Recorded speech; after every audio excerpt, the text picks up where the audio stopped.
Vietnam used to be 4 times poorer than the Philippines. 4 times. And today, in 2026, Vietnam just overtook it. While the Philippines was being called the next Japan, Vietnam was being bombed into rubble, chemical warfare, 3 million dead, a country that looked like it had no future at all, and yet, somehow, the country that spent the 1970s picking up body parts is now out-earning the country that spent the 1970s being called Southeast Asia's shining star.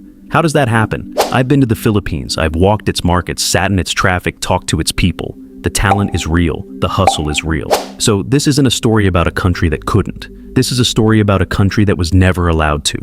And today I'm going to show you exactly who stopped it and how. Here's the stat that should be playing on every billboard in Manila right now. In 2025, Vietnam's GDP per capita, adjusted for real living standards, is projected at $17,480. The Philippines, $12,913. That's a $4,500 gap in favor of a country that spent a decade in ruins, and it's widening. But here's what's even more disturbing than the number. It's why the number exists. Because this isn't bad luck. This isn't geography. This isn't God. This is a system built by the people in power, for the people in power. Let's talk about it. Number 1, the dynasty trap. Your country is being run like a family business. When you think of a democracy, you think of choice. Different people, different ideas, competing for your vote. Now tell me, when was the last time the Philippines had a president who wasn't from a powerful political clan? Almost 80% of Congress and more than 50% of all elected officials come from political families. A January 2025 report by the Philippine Center for Investigative Journalism found that 113 of the country's 149 city mayors belong to political dynasties. These aren't politicians. These are brands. Surnames passed down like inheritance.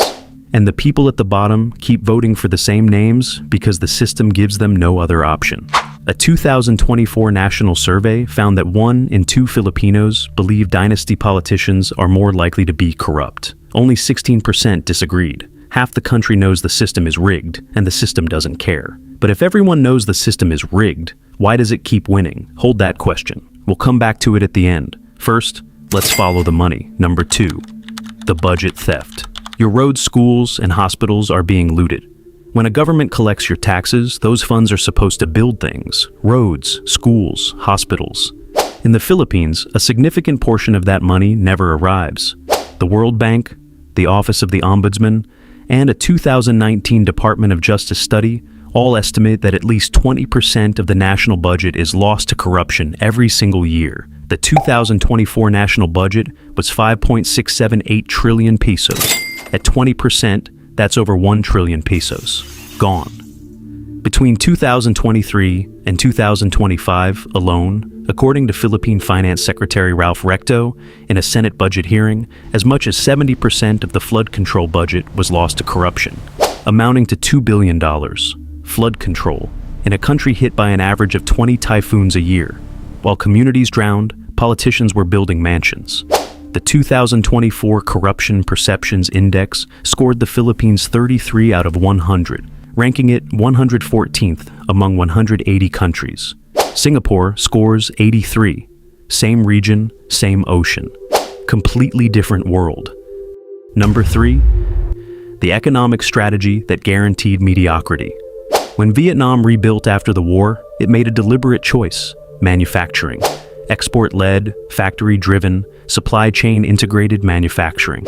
Samsung moved in, LG moved in, Intel moved in. Vietnam embedded itself into the backbone of global electronics. The Philippines made a different choice. BPO is not nothing.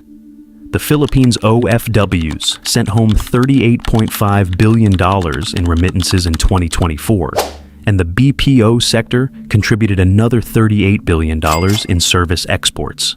That's real money. But call centers don't build supply chains. They don't create industrial clusters. They don't train engineers who go on to start manufacturing firms. They create dependency.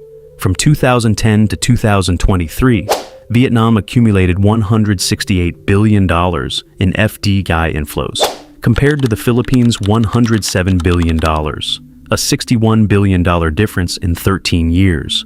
And while Vietnam was landing Samsung and building industrial parks, investors in the Philippines were citing high logistics costs, regulatory red tape, and infrastructure gaps as reasons to look elsewhere.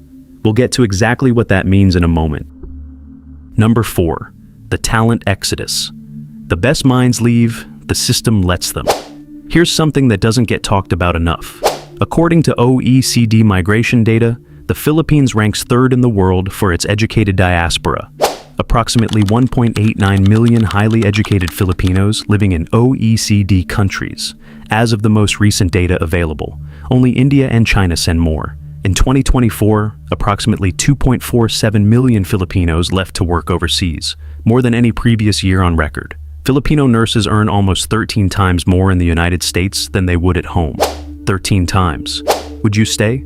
According to the Commission on Filipinos Overseas, there are now an estimated 15 million diaspora Filipinos scattered throughout the world, rebuilding other countries' economies, paying taxes to other governments, raising children who will never come back.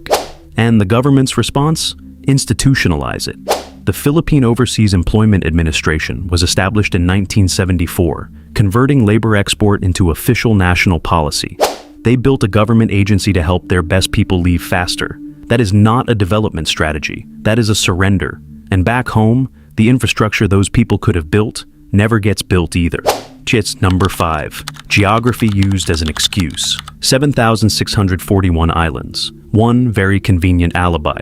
I've heard this argument. You've probably heard it too.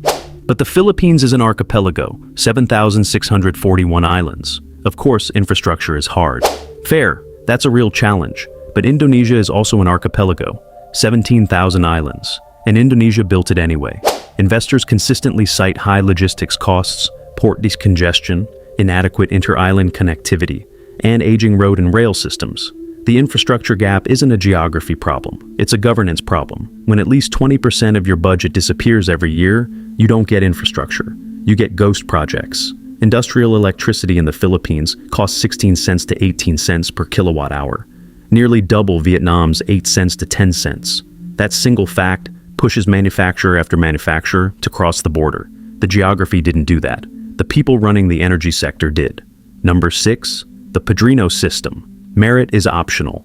It's not what you know, it's whose family you're in. There's a concept called the Padrino system. You don't get hired based on skill. You don't get promoted based on performance.